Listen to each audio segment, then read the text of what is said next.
A lot seemed to have happened during the weekend. Like, President Bola Ahmed Tinubu has appointed a special investigator, Jim Osayende, to probe the Central Bank of Nigeria and related activities. This was contained in a letter signed by the President and addressed to Obase, the Chief Executive Officer of the Financial Reporting Council of Nigeria. In the letter, it was stated that the appointment shall be with immediate effect and the special investigator is to report directly to the office of Mr. President. President Tinubu also sent Obase a copy of his order suspending Godwin Omefele as the Apex Bank chief. The development is coming just as Omefele is undergoing trial. This further compounding his ordeal via the investigation.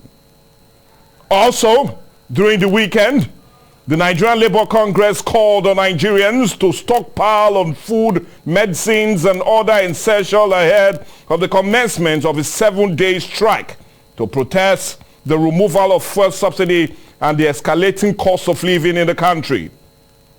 The warning, it noted, had become necessary because the strike would cripple the country as movement would be severely curtailed as commercial transport operators will withdraw their services while market, schools and healthcare facilities will be forced to shut down. Also, during the weekend, Nigeria hosted the ECOWAS nation to address the current situation in Niger, which seems to have heightened the already tense situation in the ECOWAS region. But as much as we look at all of these major issues that happened during the weekend, it is even more important that we look at the current situation in the country, hence the need for us to look at the state of the nation on the show today.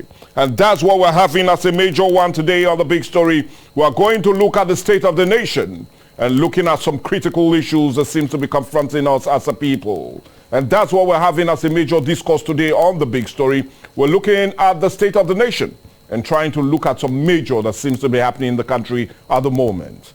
And to truly help us to look at this, we have no other person but someone from the civil society organization. And we're talking of no other person but Emeka Owokocha, or rather, Comrade Emeka Owokocha is of the Civil Society for Good Governance and Democracy, helping to join us on this lovely discussion. Good morning and welcome to the show, sir. Yeah, thank you, Mr. Mike.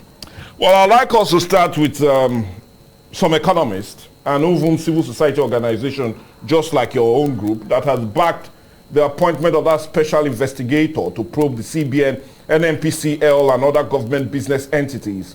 I know the comment came out on the heels of Mr. President's appointment of a former Chief Executive Officer of the Financial Reporting Council of Nigeria, Jim Obase, as the special investigator. I want a reaction to this probe and why your civil society organization, as others, a bit satisfied with such a move by Mr. President. Not really satisfied, Mr. Mike. It is just, it is a commitment on the president to ensure he does what is good, to ensure there is good governance for this country, especially, you know, at this time that the Nigerian economy or the country as a whole is at a tipping end, where, you know, circumstances, situation surrounding the economy, you know, does not actually present good for the ordinary citizens. We have seen, you know, the hyperinflation, if you could call it hyper. For me, I don't think there is any word, you know, suitable enough to describe the situation of inflation in this country currently. And again, if you see how public institutions, you know, had been run over the years like a private estate, you know, which have a kind of a dipping the mess or the rot in the economy over time. So it is expected of the president, it's expected of whoever that calls himself the president, whoever that is saddled with the responsibility to run this nation at the apex end, being the presidency, to ensure he cleans the audience table, to ensure he sets the paradigm of governance. Good one indeed. So by, you know, contracting a Jim Obase, you know, as investigator to investigate the central bank, you know, it's nothing to actually applaud. You should do that. And so you should even convene an agency, you know, to probe all government institutions, over the years. So you feel it's timely? Say it is overtimed. So I don't even see what he's doing now, to a kind of incite and upload from the citizenry. It is a commitment he should do. It's a commitment because it is obvious that corruption has become a big issue in this country, both at the public and the private sector. And the government willingly over the years, had same, or rather their character and their demeanor, had proven to show that there is support of it. And that is the reason you have seen the economy in comatose. That the reason the subsidy could not run. That the reason the government could come and say there shouldn't be subsidy because he says that there are persons who are using the opportunity to do what? To enrich themselves. And which they can't stop. And which the government can't stop. I don't just understand. So, you see, there is one out of the millions of the institution that he should as well appoint investigators to investigate, so that we vacate this order and put Nigeria on a clean slate, so that at the end of the 4 years, Mr. Mike, you could begin to enjoy the dividends of democracy. Because as it is now, Nigerians are weeping. Nigerians are crying every day. If you come to where I live, because I told you I am the president of the Talakawas in this country. So I feel the pinch. I should be able to be talking to the government what the other Nigerians are feeling. Not speaking for the palatial homes and palaces.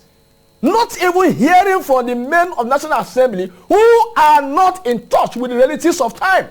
Okay, now, anyway, as much as you've said it, we know the appointment is to take immediate effect, and the investigator is to report directly to Mr. President on a weekly basis, according to that letter. Now, my question is, do you see this as a bit to further nail Godwin Emefiele as being alleged? And are we going to see even an outcome with such investigator as others that had gone the way, given that that's how cases have always been? We keep having investigation upon investigation. At the end, nothing comes out of it. Or should we give Mr. President the benefit of the doubt, knowing that this is his major first investigation, and also looking at his recent trend in wanting to do things differently, and also looking at the edge that he even took a private investigator, different from our anti-graft evidences, the EFCC and the ICPC. Do you see this going to the end of it? The president is more or less replicating what Goodluck Jonathan did. The same Obaze was contracted to investigate the CBN under Sanusi. And it was his recommendation that led to the suspension of Sanusi, if you recall. Before the same Obaze was fired by the Buhari in 2017.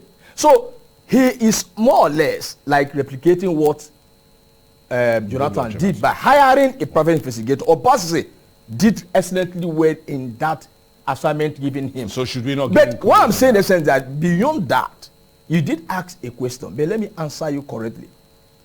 The presidency, the onus lies on the presidency to do what is right. And again, when you are dealing with public service, please take away sentiment. They say he that goes to equity must go with clean hands, because your name, your imprimatur into governance tells that you are a Nigerian. Automatically it divorces you from where you come from. So if Nigeria is a tribe, you are just a Nigerian by tribe.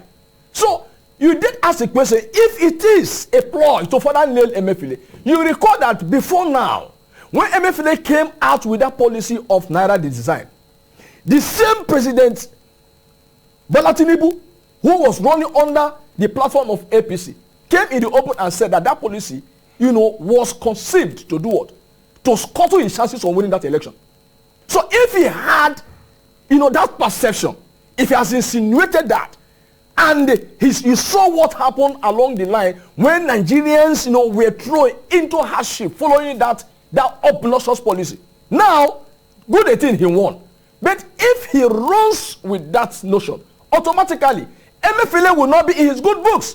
Automatically, he has an axe to grind with Emefiele. But don't Nigerians have another axe to grind with Emefiele? Obviously, that's what I say. That's what I say. That's what I'm saying. That the presidency, should divorce himself from sentiment, because the policy seems to be good now, but the man behind the policy, You don't know his temperament. But Nigeria went into a whole lot of hellish ordeal. Notwithstanding, so is that not enough ground to investigate? If he brings sentiment into it, you know, this policy, this action, you know, will not be fully consummated.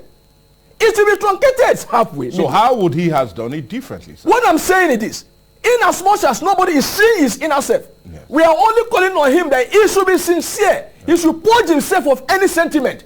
Let him stand as a true Nigerian president who is coming to do the right thing and follow the policies, you know, rightly. And again, not only the CBN, like I do tell you, if he stopped at CBN, it will a kind of inspire Nigerians to begin to think that he has an axe to grind with a man called Emefiele. Because there are lots of institutions in this country. Are you talking about the NNPC, which has now, you know, used a different nomenclature of NNPC Limited? Are you talking about the FRSC, that is Nigeria Federal Inland Revenue? Federal Inland Revenue? Are you talking about the DSS? Are you which department, which institution in this country would you say is not enmeshed in corruption? And he is aware of it. So that is the reason when he came on board. He had meetings with some of these guys and began to say that we need to depart from old order. He's aware. So he should extend that to other institutions. So Nigerians should now see him as a man who has come actually to be in the front to fight this corruption headlong. Because you really hear them saying that if we do not kill corruption, corruption will kill us. And the stage it is now, corruption is holding us at the jugular. And corruption is putting Nigeria at a state where it requires, or rather it is being, you know, survived by life support.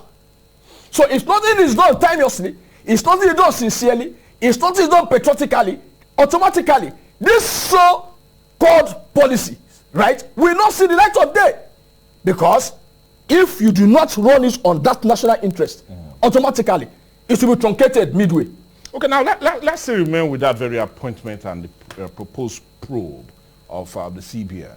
Now, many will say the CBN under the last administration was more like the ones giving out the economic blueprint that the administration run its economic agenda on, undermining that of the finance and budget and national planning was alongside. But many always felt a need to say the CBN was more like the economic blueprint of the last administration. Hence, all this current difficulty the nation is going through is on account of the CBN's either inaction, lack of action, or improper looking at the issues, especially that redesign of the Naira that brought many Nigerians to their knees. Now, my question is, would this probe not better reposition the CBN to see if it can also deal with some of the present hardship that Nigerians are experiencing? And why I say that, remember, just last week, they still retained the interest rate to 18.73%, which many economists feel it is not needed at the moment, hence a need and a different approach to follow. So don't you feel this probe will better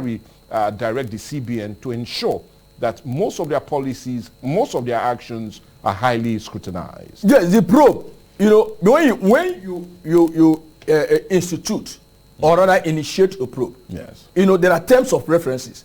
So I don't know the term, though from the what he has told us contained in the letter he handed to Jim Obaze. Yes. You know, he made us understand the direction he wants him to go. Well, he still made us understand that not just only the CBN and other public entities, like the NNPC obviously, and all of that. Yes, and again, he still made us understand that there had been comprehensive report, you know, about public wealth being in the hands of not just individuals, corrupt individuals and establishments, both public and private.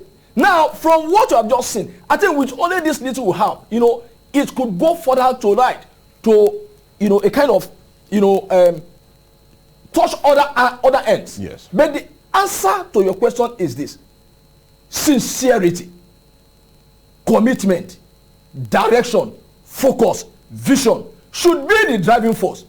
Now you have given this assignment to Jim. We expect Jim now to run with clean hands, without any interference from anywhere, from even himself.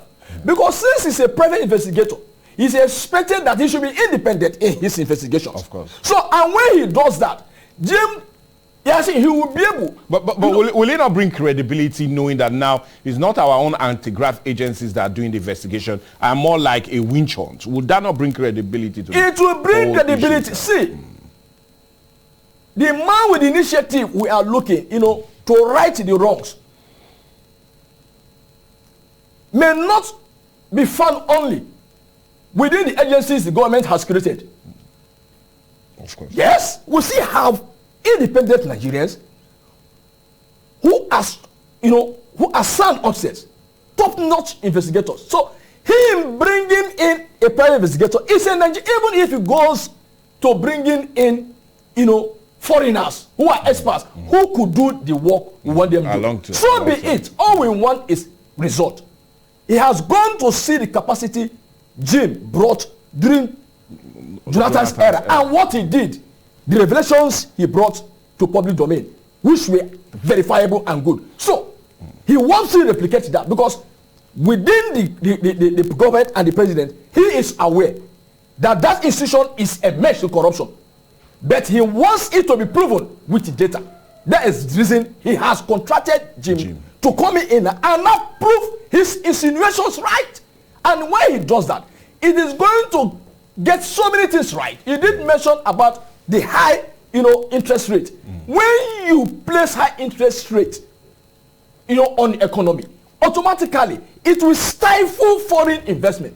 Investors would want a situation where they come, they could make money, and Nigeria is non-productive economy. So for you to be able to attract investors, what will you do? You apply some principles and policies that will influence them, that will encourage them, that will motivate them to come and invest in your economy. Because of time, I want us still to remain with the investigation and then look at that of the NNPC. Yes. Are we likely going to get a shocker, especially coming from that very entity?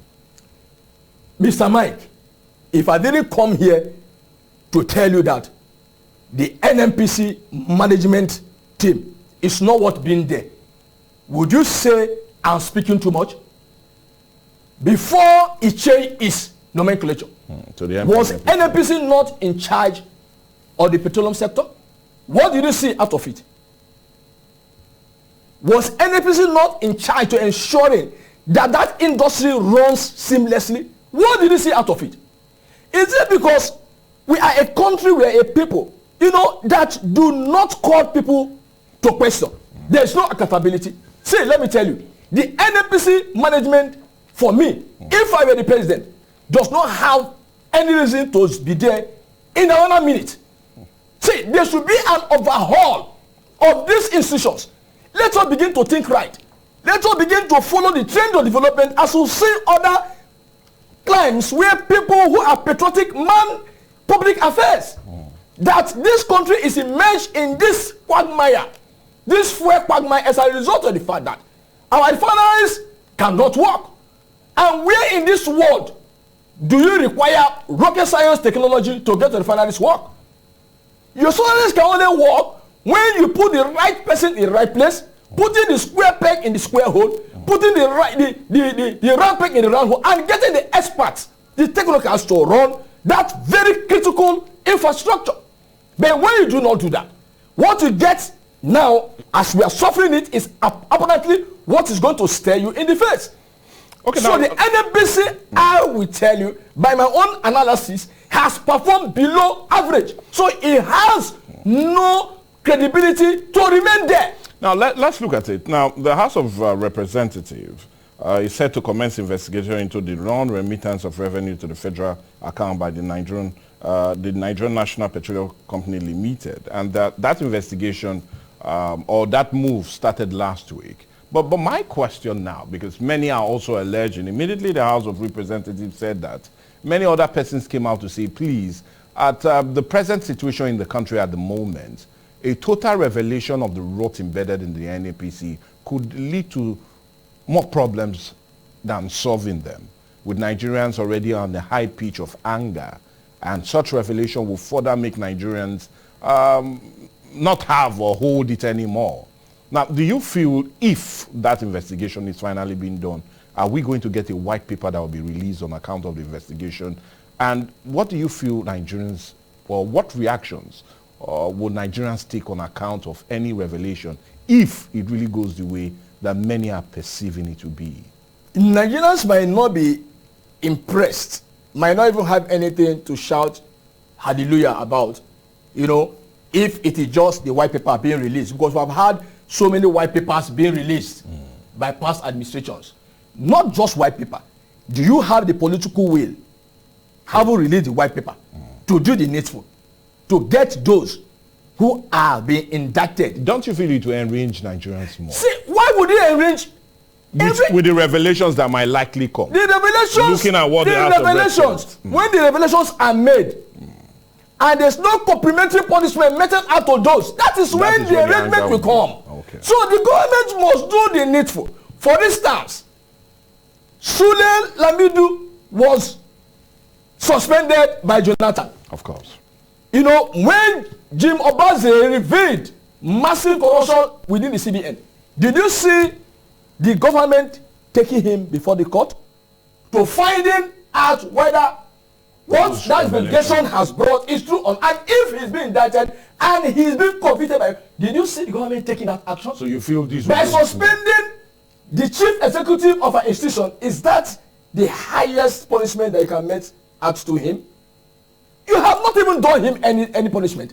So that is the manner Nigerians run public service. So if the revelations are made and nothing happened, that is when the Nigerians will become enraged.